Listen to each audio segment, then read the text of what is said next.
want to tell you guys about a person who used to play this game. Metal Maniac 9.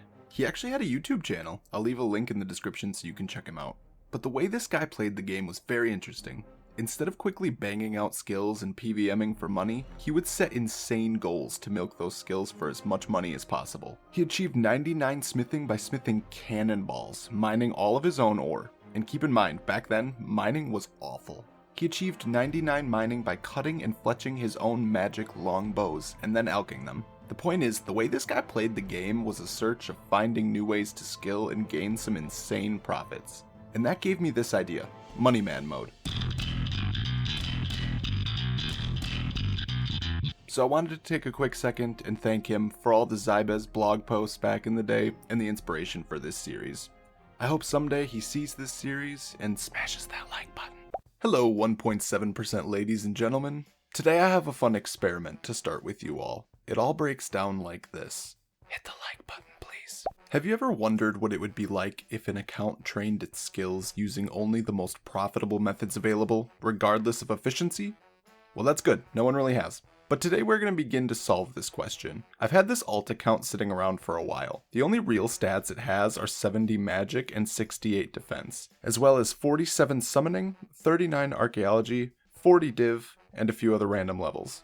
Together, we're going to attempt to max this account using the most profitable methods available in that skill, even if they are slow as hell. I ended up starting with around 1 mil GP, so I bought some supplies to start mining and got to work. In order to be truly profitable, it seems like I'll have to do a lot of things myself, kind of like an Iron Man, except not really. Let me give you an example. I wanted to start to tackle mining and smithing first. The most profitable way to accomplish both of these skills will be to mine my own ore, smelt them, and smith them into the items that will give me the most profit. Now I kind of messed this up at first and made bronze plate bodies, but I only made around 10 or so before I realized that I should go do the Knight's Sword quest, which is what I did. Took me like, I don't know, maybe 5 minutes. So after that, really all there's left to do is just catch my mining level back up to my smithing. There's 20 mining, boys.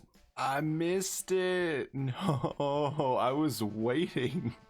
Anyway, there's 40 mining. Another thing I'd like to quickly mention is when I say the most profitable method available, I'm not actually going to do I'm going to wander off course just slightly, and I'll explain that a little. Currently, as it stands right now, up until I get a very high smithing level, one of the best money makers that I could actually do to train smithing would be to make bronze wire. That would end up taking me about 1.5 trillion years, so I'm going to take it by tier. So from level 30 to 40, what is my most profitable route to go? Also, check this out. Alright, so right now we're sitting at a cool almost 600 coal and 500 mithril. So I'm actually going to go to Falador. I'm going to get that all smithed into bars. And then I'll take a look and see what the training method should be from this tier. Alright, so I'm having a look at the wiki calculator for smithing, and taking my experience and my levels that I have right here and putting them into this calculator, it shows me that the most profitable way to train this right now within my current tier is going to be mithril dart tips. They're profiting 71 GP each, so that's what I'll make. Okay, so apparently to make darts, you need to do the tourist trap quest. And so I'm about to do that, but I need to get 10 fletching. So I brought up the fletching calculator on this handy wiki. And it looks like making headless arrows is the only thing from level 1 to level 10 that actually nets you a profit. If I were to cut my own logs and then fletch them into arrow shafts, it looks like that loses money. Actually, scratch that. It looks like just making regular short bows unstrung is the way to go. This has this weird little skill subcategory that I'm not really into. So yeah, let's go cut some logs and make some bows, I guess. As I'm sitting here woodcutting, I can't help but to think about how I'm going to do a few of these skills, like my combat skills. I don't really know. I feel like it would be a good idea to train them alongside Slayer, but at the same time, it wouldn't be the most profitable. Although I don't know that I plan to move to combat skills for quite some time yet. I mean, I do have some ideas on how it's gonna go, but I'm not entirely sure. The series might actually turn out to be just a little more challenging than I thought. Okay, so it turns out that the best method then to do this, front to back, would be to cut down the logs, turn them into unstrung bows, then get the flax, spin them into bowstrings, and then to string them. Oh my god. Also, I just remembered that this guy exists, so I'm actually going to reset my Constitution and Prayer stat Or not, apparently I have to wait 7 days. So in 7 days, my prayer and my constitution levels will be reset. So that's fun. Believe me when I tell you, I haven't done this in about 10 years. And there's level 10 fletching coming in. I managed to make just over 100 of those bows, so I guess it really wasn't that bad, but... And then it was time for Tourist Trap.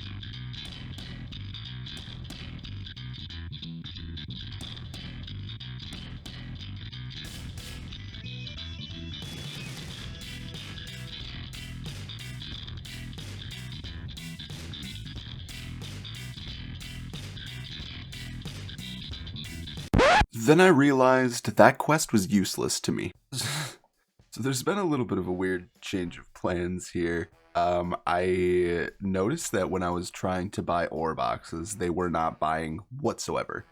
So I made 11 mithril ore boxes just by buying a couple steel ore boxes yesterday, and I turned them into the mithril ones. I spent a little bit smithing them, and they sold for 50k each. So I'm about to do the math on this, but I'm pretty sure this GPXP is way better than the darts. The only downside to this, though, is they take a long time to make, and they take a very long time to sell. But I guess I'm not in a rush for any money, so I don't really care. Yeah, so I did the math, and it comes out to be 208 GP per XP for mithril ore boxes. I'm going to do a little bit more math just to see if it's worth keeping the ones that I make for adamant ore boxes. But this might be the way I smith to 40 at least. Also, I think I'm going to keep rocking the slave robes from the quest I did yesterday. They actually kind of look good. And I've been playing on this account for literally like a day and a half, and I already have 10 freaking spins lined up. I gotta convert those all into ottomans at some point. And there is 40 smithing. That actually wasn't quite as bad as I thought. I've got the XP rate up here on screen. It ended up taking me like, I don't know, something like an hour and a half, maybe 2 hours. I've just AFK'd this while I was doing my homework. So now what I'm gonna do is I'm gonna make an adamant one, and then I want to see what kind of prices I can get for it in the GE, and if it makes sense to turn all of these into addy ore boxes, I'll do that. But if that's the case, the calculator said that I would end up needing right around 375, so I'm kind of going to have to figure out exactly how many mithril ore boxes I'm going to need to make. And of course, I've got the buy limit on the steel ore boxes to worry about, so there's kind of a lot of like preparation that's going to go into this, but if it's the highest GP per XP, then I guess I'm just going to do it. Okay, that's a really good sign. So I'm trying to buy one for 112k and it's not buying, so I'm just going to go ahead and cancel that offer, get my GP back, and I'm going to wait on this and see if it sells for 160, because then if it does, this is 1000% worth it. So the one thing I want to get started on as quickly as possible, just because I think it's going to take me the longest, is going to be farming. So at first I'm going to plant onion seeds since I have level 5 farming. I'm going to plant onion seeds in the allotment patches all over Gielinor, and then I am going to harvest them with the harvest potion. That'll give me raw onions, which are used to make primal feasts. They're like the highest healing food in the game, but they're also worth like 6k GP a piece. And you can harvest these, I believe it's like once every hour or so. So I'm going to be really on top of my farm runs as best as I can. And then in the flower patches for now, I'm also going to be planting marigold seeds. So there's 2 allotment patches per side. I think you harvest 3 onions, if I'm not mistaken, from each side. That's 6, so that's like 32k GP per allotment patch, which right now is actually a ton of money. Plus you factor in the marigolds, which are like 8k a piece. I am losing around 3000 GP though per super combat I'm using, which kind of sucks, but there's really nothing I can do about that because I really don't want these patches to die. Holy crap, our adamant ore box sold, so... Oh my god. Oh my god. I am going to make so much freaking money from 40 to 50 smithing. It is going to be ridiculous. 160k per adamant ore box. That's unreal. I'm actually really excited about this now, but I also have to make like 1 trillion mithril ore boxes, and that's just going to be painful. So I'll give a quick example. I had potatoes grown here, so let me just make sure I am correct. Alright, so if I drink my harvest potions, it's kind of a waste of a dose, but I just want to demonstrate this just in case you aren't aware. If I drink this and then I harvest potatoes, I actually get sweet potatoes instead. And these, while they say the GE price is like 1.4k, they're actually selling between 4 and 5k. So I just made 15k right there. Just harvesting freaking potatoes. So this was my first run, gathering all of the things that I planted, and with the total GE prices, this is incorrect. It was actually well over 100k. I haven't sold any of them yet, though. I'm just gonna let it sit in the bank. My god, it's 50 burning. Cool. We can mine Runite, right? I think it's Runite, but we're not going to anytime soon because of the smithing. But that's cool. I'm gonna actually go upgrade my pickaxe. That's what I need to do right now. So we're back here in the dungeon, just mining more Luminite while I work on this video, and I went to the GE earlier and bought this rune ore box, and it's 100% cheaper than actually just, it's way more worthwhile for me to sell the adamant ore boxes and not turn them into rune ones, because I ended up buying this one for like 60k. So I have my old one sitting in the GE to see if I can sell two at that price I got earlier, so I guess we'll kind of just wait and find out. But even if it's a really long sale, like, I don't mind. Also, I just realized that to our farming runs, we could actually add Marentil. I don't know how much the seeds are. I'll have to check that. But I do know that Marentils are selling for like, I don't know, it's like 6 or 7k, I think. So I need to be able to afford more farming supplies because it's kind of expensive to maintain until I sell all of my stuff. So unfortunately, I gotta let go of these short bows. I guess I only have like 100 of them, so whatever. Cool, but those sold for 166k. That's insane. So yeah, I bought my Marentil seeds. The GE price on the Marentils is like 7.3k or something like that. So I went ahead, bought 20. I need to refill on my super composts. I'm going to be using an absolute ton of them now. These are incredibly expensive. 3k each is wild. I'm going to see if they slow buy. So then, yeah, once I am able to buy those, then it looks like my runs, I'm going to keep them at onions, I think.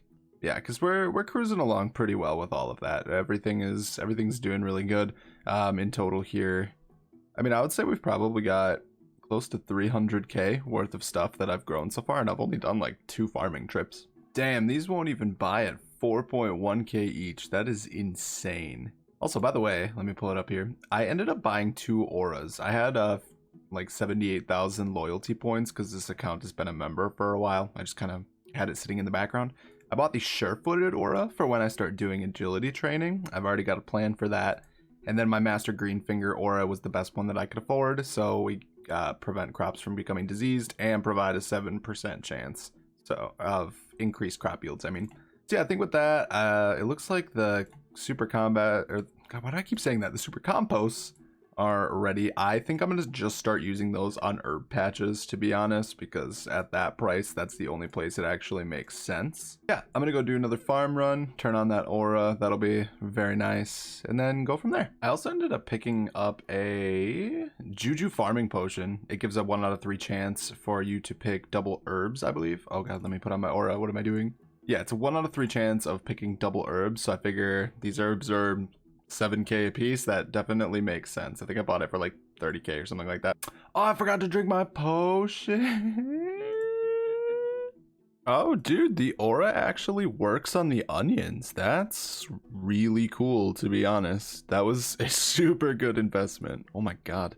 Oh my God. All right, cool. We just finished up that farm run. Let's see. We got 20 onions. God, I can't believe I messed that up, but that's okay because onions are still almost like 1k each. And then we got some marigolds, 3 of them. I have quite a few onions die all the time. But I also got a cool notification down here in my chat box that we sold another adamant ore box for 160k. So it looks like that solidifies my smithing method.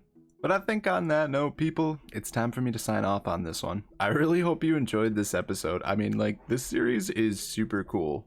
And I'm having tons of fun doing it. So if you liked what you saw, definitely subscribe. There will be a ton more in the future, as well as my other series I've got going on. So I've got some work to do next episode. I think I want to do Priest in Peril so I can go ahead and get that Canifus herb spot unlocked so I can do more farming runs. But yeah, thank you all so much for watching. I really appreciate it once again.